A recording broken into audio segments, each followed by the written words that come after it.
paz do Senhor, meus queridos irmãos, minhas queridas irmãs, tudo bem com você? Seja muito bem-vindo, você que já nos acompanha ou você que está chegando agora ao nosso canal EBD, Palavra de Vida para você. Nós estamos estudando neste terceiro trimestre de 2025, aqui pela classe dos adultos, a revista que tem como tema A Igreja em Jerusalém, Doutrina, Comunhão e Fé, a base para o crescimento da igreja em meio às perseguições. Nesta oportunidade estaremos estudando a lição de número 5, lembrando aos irmãos que as 4 lições anteriores estão postadas aqui no nosso canal em uma playlist chamada A Igreja em Jerusalém. Amém? Então, irmãos, esta lição de número 5, ela tem como tema uma igreja cheia de amor. O nosso texto áureo, ele se encontra lá em Atos dos Apóstolos, capítulo 4, no versículo 32, que diz assim: E era um coração e a alma da multidão dos que criam, e ninguém dizia que coisa alguma do que possuía era a sua própria, mas todas as coisas lhe eram comuns. Amém? Nós temos como verdade prática para a lição de hoje: o amor é o elo que mantém a unidade da igreja local. Sem o amor não existe relacionamento cristão saudável. Por quê? Porque a palavra do Senhor, ela vai nos dizer em 1 de João capítulo 4, no versículo de número 8, que aquele que não ama não conhece a Deus, porque Deus é amor. Então, o amor, Deus é o elo que une as pessoas, amém? Que une as pessoas dentro da igreja. Por quê? Porque nós somos, o corpo de Cristo, nós somos a noiva do Cordeiro, nós formamos a igreja. Então, a palavra do Senhor, ela é clara, Deus é amor, então Deus é que nos une em comunhão com Ele e em comunhão com uns com os outros, amém? Nós temos como leitura bíblica em classe para a aula de hoje, Atos capítulo 4, do versículo 32 ao 37, que diz assim, E era um coração e alma a multidão dos que criam, e ninguém dizia que coisa alguma do que possuía era sua, mas todas as coisas lhe eram comuns. E os apóstolos davam com grande poder testemunho da ressurreição do Senhor Jesus, e em todos eles havia abundante graça. Não havia, pois, entre eles necessitado algum, porque todos os que possuíam herdades ou casas, vendendo-as, traziam o preço do que fora vendido e o depositavam aos pés dos apóstolos, e repartia-se cada um segundo a necessidade que cada um tinha. Então José, cognominado pelos apóstolos Barnabé, que traduzido é filho da consolação, levita natural de Chipre, possuindo uma herdade, vendeu-a e trouxe o preço e o depositou aos pés dos apóstolos. Amém? Nós temos 3 objetivos para estarmos estudando na lição de hoje. O primeiro, compreender como o amor se manifesta na comunhão cristã, promovendo a unidade e o crescimento da igreja. O segundo, reconhecer a graça de Deus como fonte do amor cristão. E o terceiro, incentivar a prática da solidariedade cristã como expressão do amor.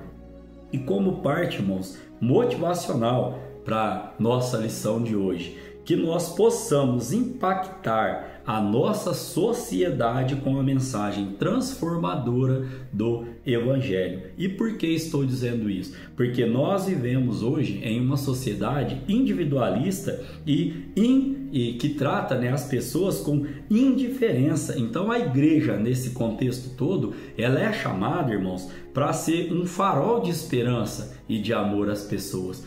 Nós temos que dar exemplo por vista, e não por fala, por estar falando. Não, as pessoas estão olhando para nós e falando: olha, aquela igreja ali, aquele irmão, aquela irmã, aquele jovem, aquele adolescente faz parte daquela igreja e olha, eles vivem em unidade, nós temos que ser esperança para o mundo. Nós temos que fazer a diferença no mundo, temos que impactar. E impactar com o quê? Com a mensagem do Evangelho, a mensagem de boas novas, a mensagem transformadora.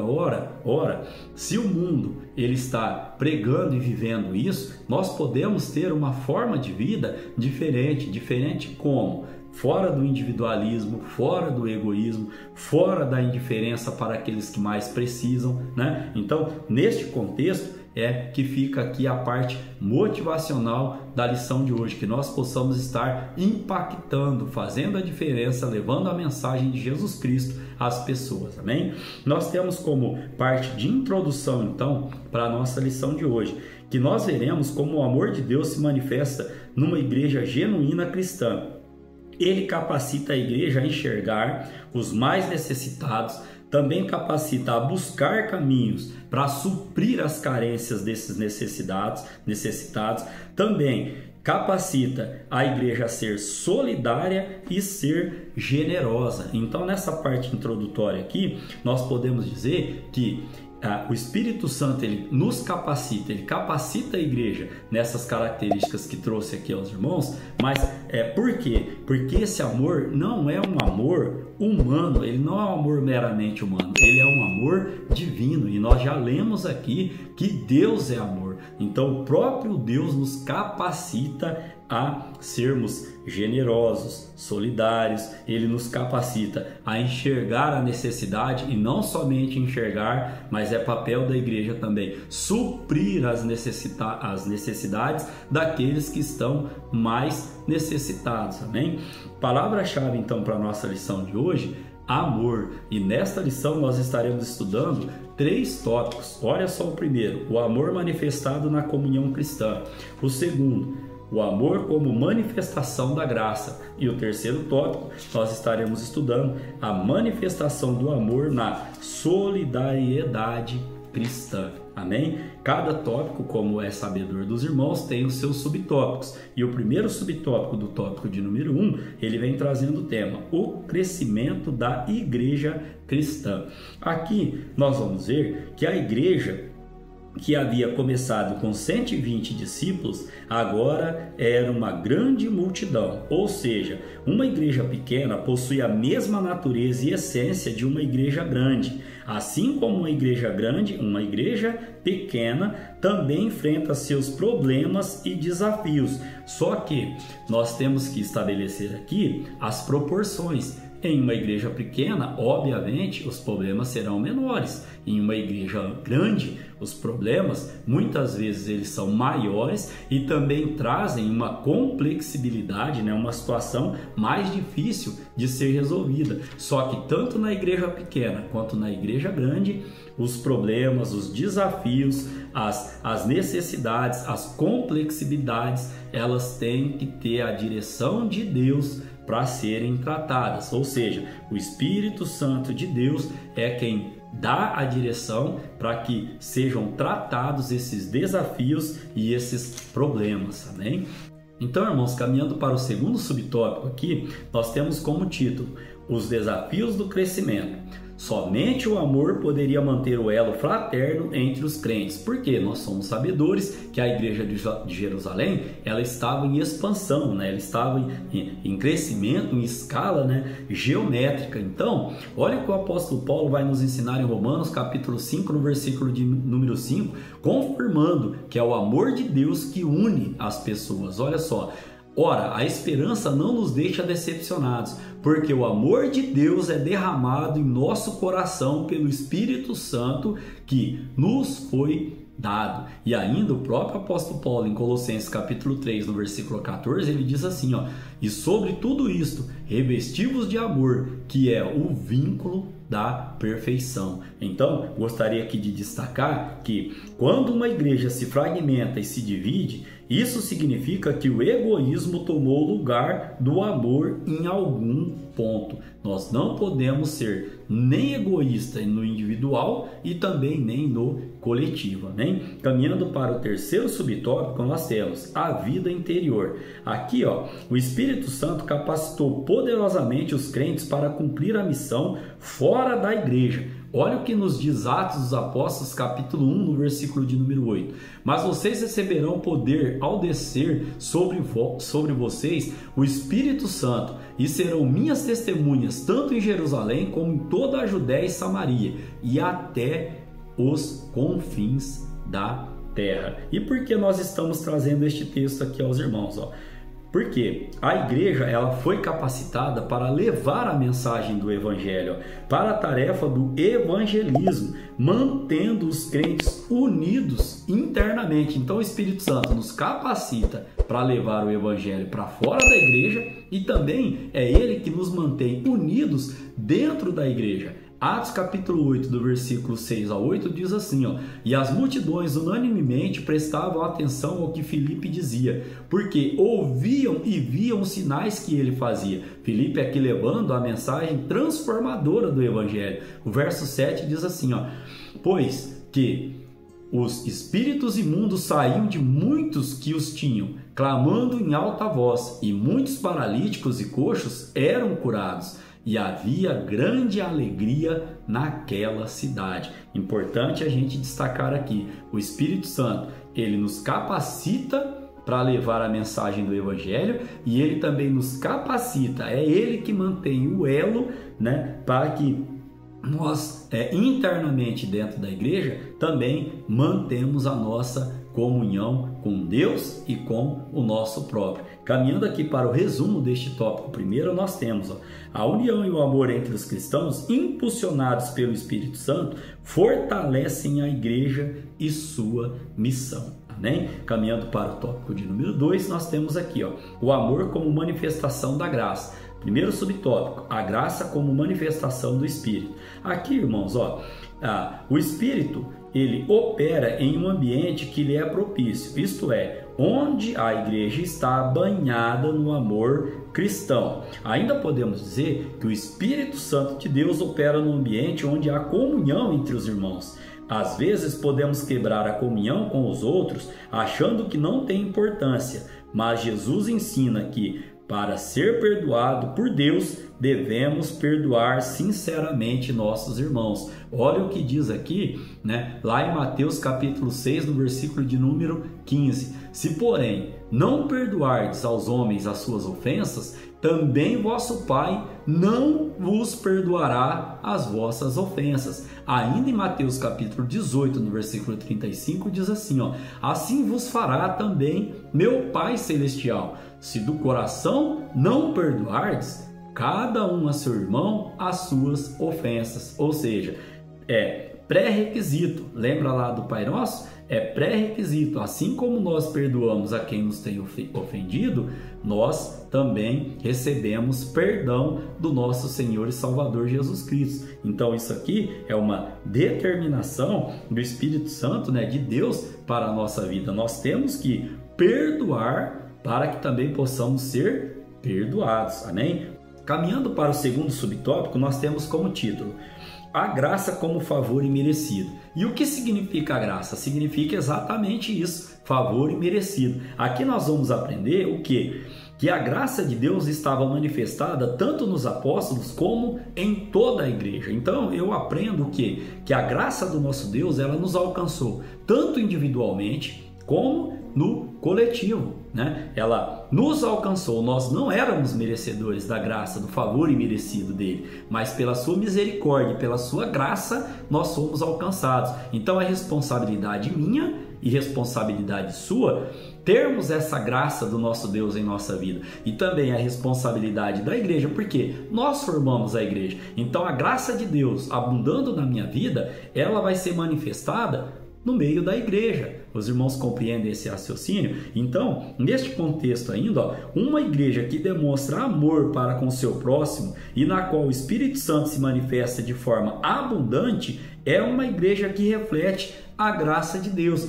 Eu estou cheio da graça de Deus, você está cheio da graça de Deus. Quando nós nos encontramos para fazermos ali a nossa reunião, a nossa assembleia, para cultuarmos a Deus, a graça do nosso Deus está presente naquele ambiente, no coletivo, amém? Então podemos ainda trazer aqui, que a graça de Deus, ela em nós, ela gera gratidão da nossa parte para com Deus. Por quê? E tem que gerar gratidão. Por quê? Porque a graça dele nos alcançou, a misericórdia dele nos alcançou. Olha que o apóstolo Paulo, que era grato a Deus, ele diz em 1 Coríntios capítulo 5, no versículo de número 10, mas pela graça de Deus sou o que sou, e a sua graça para comigo não foi vã, Antes trabalhei muito mais do que todos eles, todavia não eu, mas a graça de Deus que está comigo. Então nós temos que ter gratidão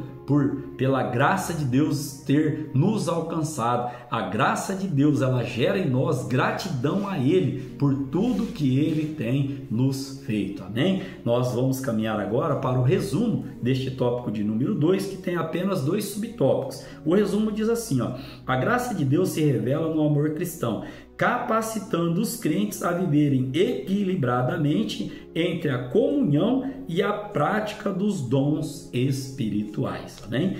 Então, irmãos, nós estaremos caminhando agora para o tópico de número 3, que diz assim: a manifestação do amor na solidariedade cristã. O primeiro subtópico ele traz como tema a busca pela equidade. E nós vamos ver a diferença entre equidade e igualdade.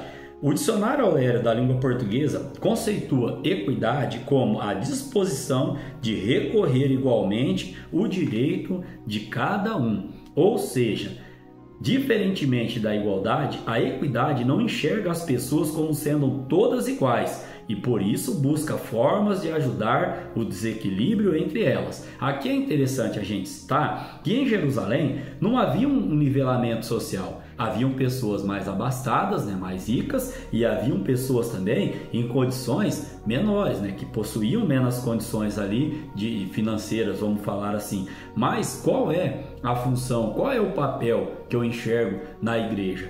É que a igreja ela tem que ter um olhar sensível para esta realidade, para esta situação. Para quê?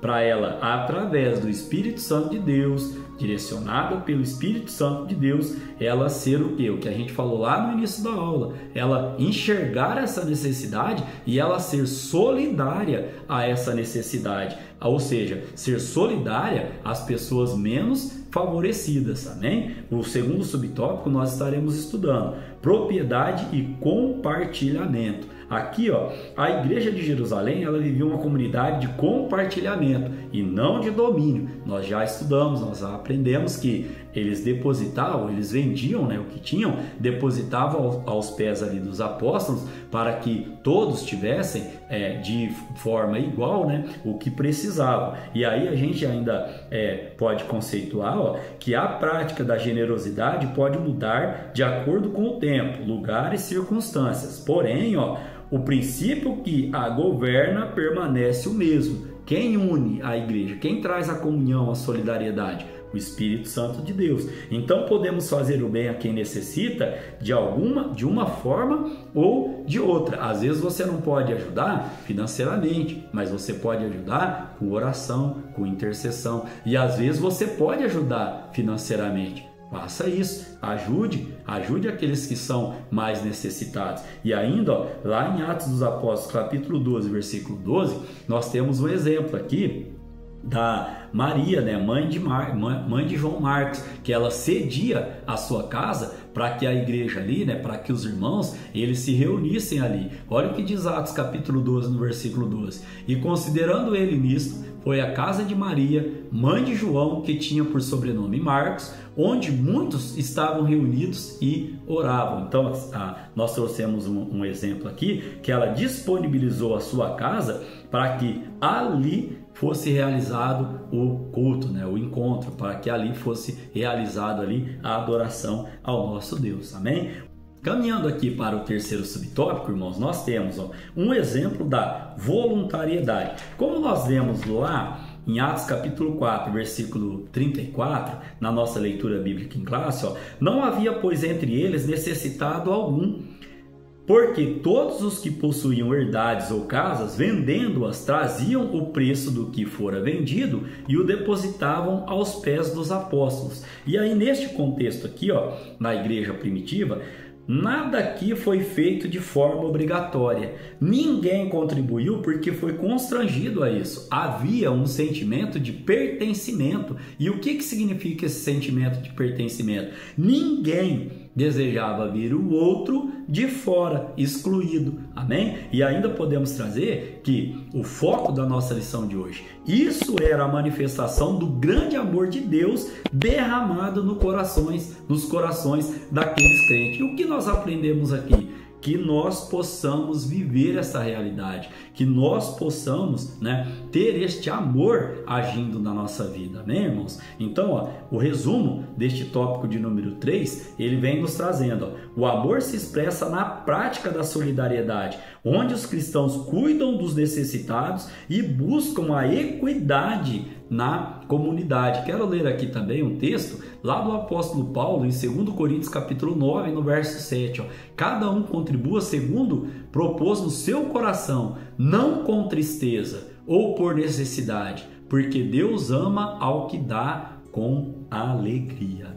Caminhando agora para a nossa conclusão da nossa lição de hoje, nós temos aqui que nós vimos nessa lição como o amor de Deus derramado nos corações da primeira igreja mobilizou os crentes a socorrer os mais necessitados. Também vimos aqui que o verdadeiro amor se realiza no atendimento da necessidade do próximo e vimos aqui de maneira muito enfática, não há igreja cristã verdadeira sem essa identificação com o outro. Eu vejo a necessidade do próximo, eu oro, eu intercedo, mas eu também ajudo o próximo, amém? Que Deus em Cristo Jesus continue falando ao seu coração. Querendo Deus, estaremos aqui para estudar a lição de número 6, que terá como tema uma igreja não conivente com a mentira.